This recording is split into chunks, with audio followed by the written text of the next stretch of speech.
There is a particular kind of loneliness that lives inside a person who has never been truly seen. Not the loneliness of being alone in a room. I was used to that. I am talking about the loneliness of being surrounded by people and still feeling like a stranger wearing your own face. My name is Eli. I am 26 years old, and what I am about to tell you is the most painful, most beautiful, and most necessary thing I have ever put into words. It is a story about love. The real kind, not the Instagram kind. It is a story about the signs I saw and chose to call something else. And more than anything, it is a story about how I survived a love that nearly erased me. I grew up in Ohio, a mid-sized city where everyone knows your name, but nobody really knows you. I came out to my family when I was 19. A quiet Sunday in October. The smell of my mother's pot roast in the air. My father's football game on low in the background. My parents took it slowly, awkwardly, then eventually with a kind of careful love. They didn't fully understand me, but they tried. And that trying was everything. By 22, I had moved to Chicago. Small apartment near Lincoln Park. Junior graphic designer at a marketing firm.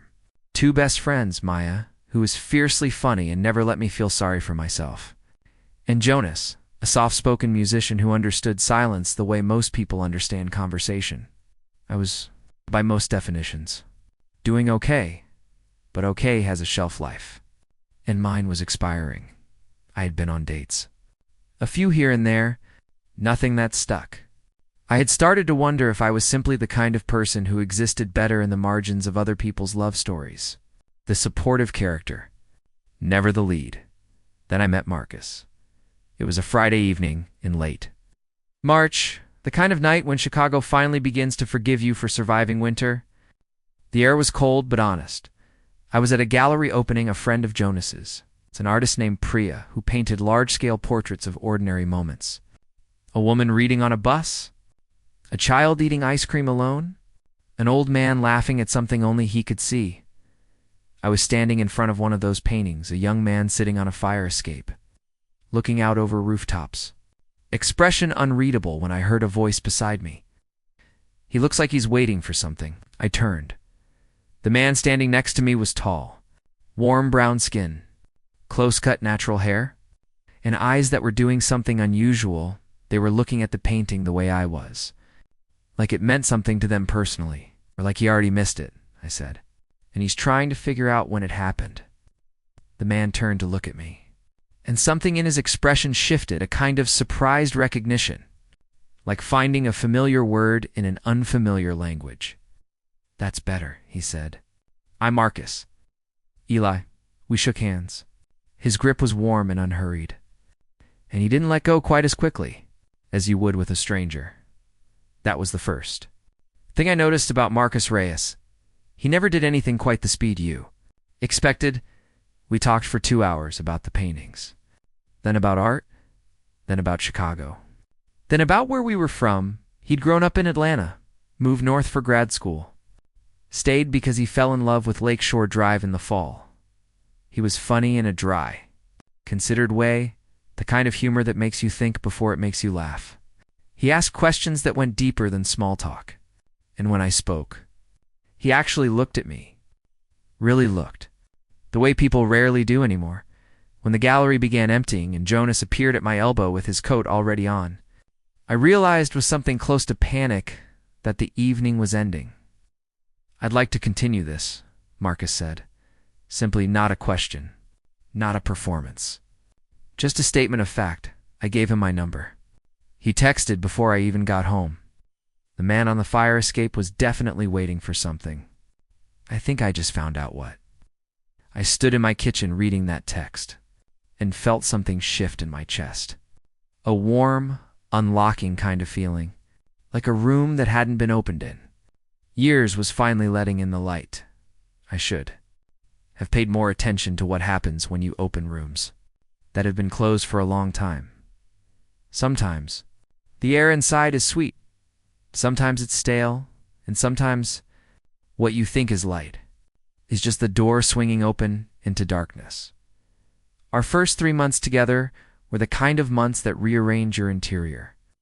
Furniture Marcus was thoughtful in ways I had never experienced before. He remembered the name of my childhood dog after I mentioned it once in passing. He showed up at my apartment one evening with a book I had mentioned wanting to read. 3 weeks earlier, not as a grand gesture, but slipped so casually into conversation that it took me a moment to realize what he'd done. He cooked well, laughed easily, and when he held my hand in public, he held it like he was making a choice, not following a habit. I fell. Of course I fell. I fell so completely and so fast that by month 2, I had stopped being able to see the ground. But even then, even in the warmth of those early days, there were things, small things, things I noticed, and then unnoticed. The way you unsee a crack in a wall you love, the first thing I noticed was his phone. Marcus was protective of it in a way I told myself was normal. He never left it face up on a table. He angled the screen away when he typed. When it buzzed, he would glance at it too quickly, like he was checking something before deciding whether I needed to know about it. I told myself, lots of people are private about their phones, but there was a night in month 2 when his phone buzzed 3 times in 10 minutes, and each time, Marcus went still in a particular way. A slight tightening of his jaw. A half second where he was somewhere else entirely. When I asked lightly if everything was okay, he said, just a friend, and changed the subject so smoothly. I almost didn't notice it had been changed. Almost in... Oh. I want you to remember that word almost because it will come back. That feeling of almost noticing is exactly where the damage begins. Not in the obvious moments, in the almost ones. The second thing I noticed was how Marcus handled conflict. He did not argue the way most people argue. When I raised a concern, however gently, he did not respond with his own feelings. Instead, he reframed. He turned the conversation with the practiced ease of someone who had learned long ago that the best defense is redirection. A concern I raised about feeling like a low priority became a conversation about my tendency to catastrophize. Observation about plans being canceled twice in a row became a discussion about pressure and how it made him feel. I am not saying my concerns were always expressed perfectly. I am saying they were never actually addressed. We always ended up talking about something adjacent to the problem, and I always came away feeling like I had been the problem. I did not have words for this then. I just knew that after certain conversations, I felt vaguely ashamed of having needed something. If you have ever felt that, shamed for needing something from the person who is supposed to love you, please hear me when I say that feeling is a sign, not of your weakness, of something being wrong. The third thing was his ex. His name was Daniel. He came up often enough that I noticed. Not often enough that I could point to it cleanly. A restaurant story. Daniel and I used to go there. Song on a playlist. This reminds me of a road trip Daniel and I took. These references were casual, unthreatening in isolation, but they accumulated the way water accumulates in a basement, slowly, quietly, until the damage is already done. When I once, very carefully, said that it sometimes felt like Daniel was a third presence in our relationship, Marcus looked at me with something that was almost not quite pity. He's my past, he said. You're my present. I don't understand why you can't trust that. Because I wanted so badly to trust, because I was afraid that my discomfort was the real problem. Let it go again. Pause. Deepen the tone here. The audience should feel the ground shifting. Month 4 was when things began to shift in ways I could no longer see. It started with a party. A mutual friend was hosting a birthday celebration at a rooftop bar. Marcus had mentioned it twice. I rearranged my Saturday around it. I bought a new shirt. I arrived at his apartment at 7, as agreed. He was not ready. Not just not dressed, he seemed surprised to see me. A pause at the door, brief but unmistakable, like a man recalculating. Oh, he said. Hey, I thought we said 7:30. We had not said 7:30. I know this the way I know my own name, but I did not say that. Instead, I said no problem, and sat on his couch while he dressed. Later that evening, at the party, I saw him laughing with a man I did not recognize. Easy, unguarded laughter, the kind he rarely produced around me anymore. And when I approached, something in Marcus's posture changed.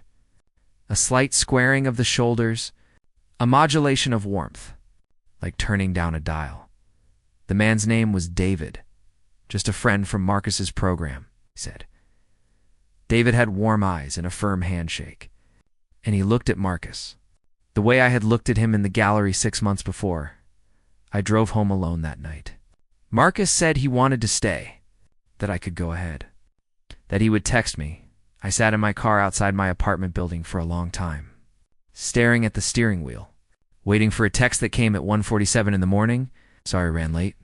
Sleep well. That was the night I stopped being able to pretend. The next 2 months were a slow unraveling, made more painful by the fact that not everything was unraveling.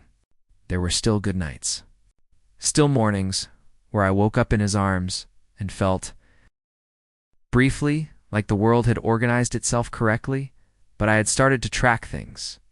How often he counseled versus how often he kept plans.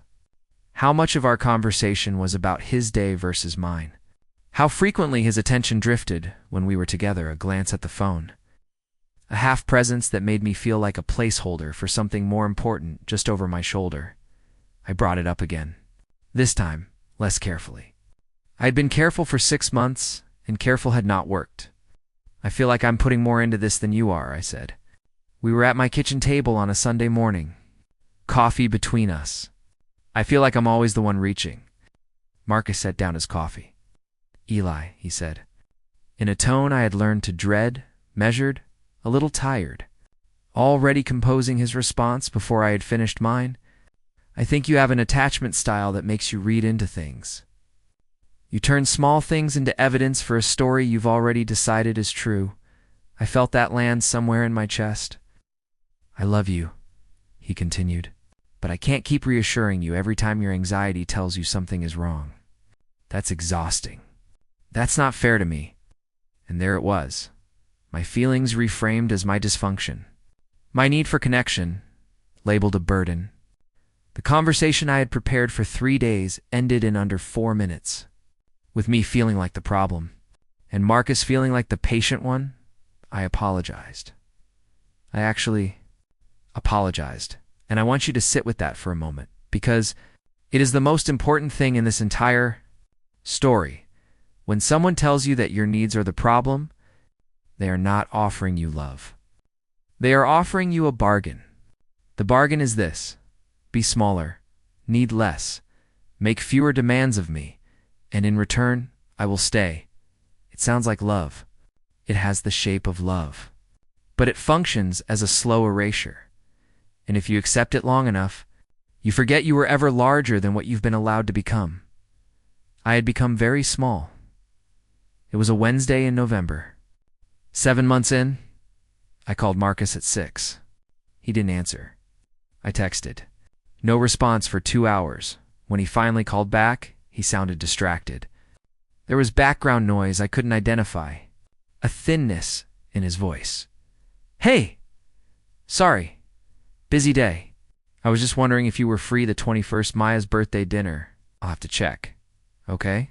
A pause. Marcus, are you? I'm fine. I'll text you tomorrow. I have to go. He hung up. I stood in my kitchen and felt something that was not quite sadness and not quite anger. Something quieter, more final. Like a decision making itself inside me without my full participation. I opened my laptop. I told myself I was going to work.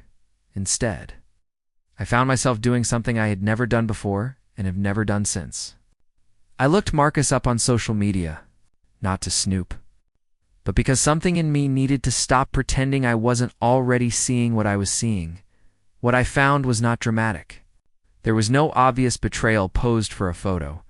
What I found was a series of posts from the last 3 months, moments I had not been part of. Evenings unaccounted for. Group photos that included David. Always David. Positioned near Marcus in ways that a stranger wouldn't notice. But I had memorized Marcus's body language the way you memorize a language you love. And I noticed, and then I found a post from 2 nights before. The night Marcus had told me he was tired and going to bed early. A restaurant I knew. A table for 2. A caption that said, "Only good company." The small heart. David had liked it within seconds. I closed the laptop. I did not cry right away. I sat in the silence of my apartment in the quiet of a Wednesday night in November and felt the full shape of the past 7 months rearrange itself around this one piece of information. Every small thing slotting into place. With the terrible clarity of a puzzle finally solved, I had not been paranoid. I had not been anxious. I had not been catastrophizing. I had been right. I called Marcus the next morning. Not to confront him, I wasn't ready for that.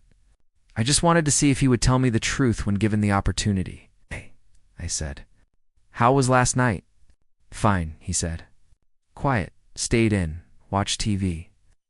That was the moment, not the lie itself. I had suspected there would be a lie. The moment was what happened inside me when I heard it. Not devastation.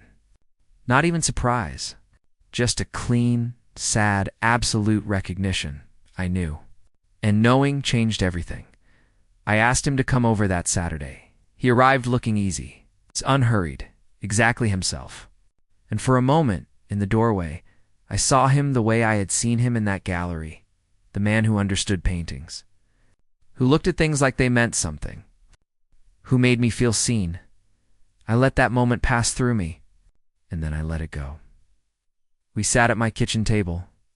He had brought coffee from the place we both liked.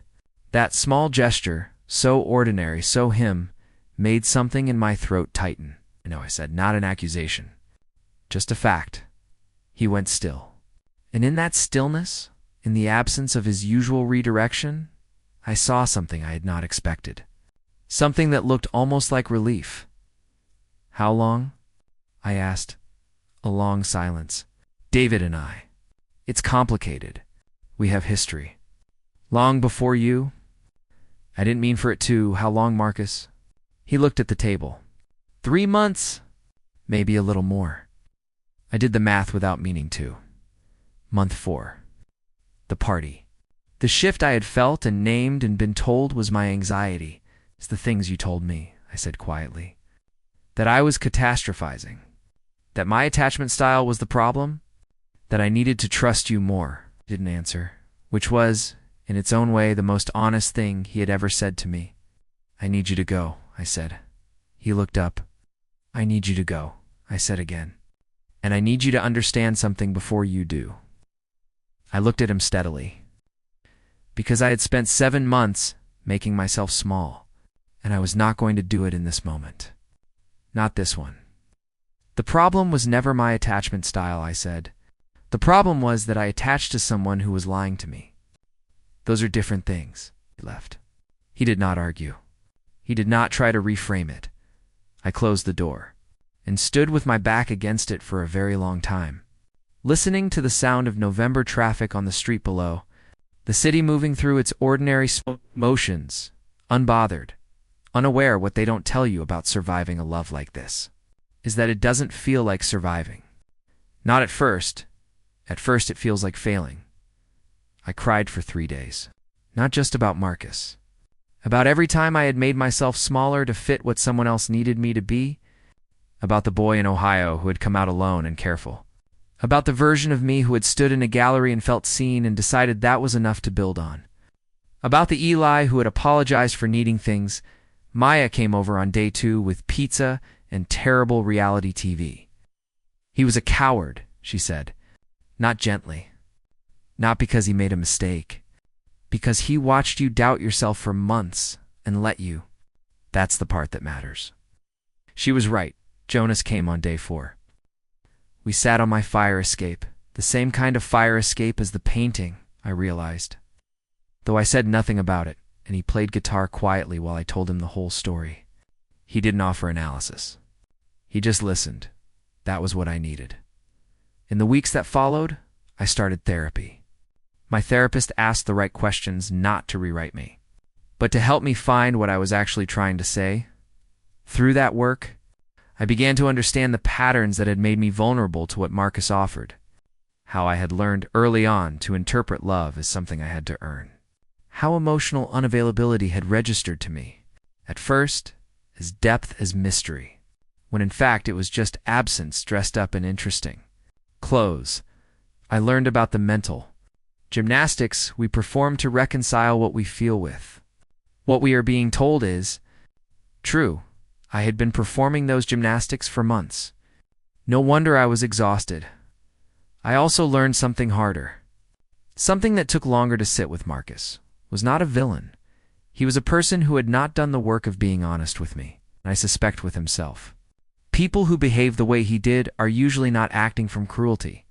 They are acting from their own unexamined fear. Understanding that did not make what happened okay, but it made it human. And making it human made it survivable. I want to talk to you now directly. If something in this story felt familiar, if you recognize the crack watching, the apology cycle, the slow process of becoming smaller, I want you to know you were not wrong. What you felt was real. The confusion you lived in was not a product of your inadequacy. It was the natural result of being told over and over that your accurate perception of reality was the problem. You are not too sensitive. You are not too needy. You are not asking for too much.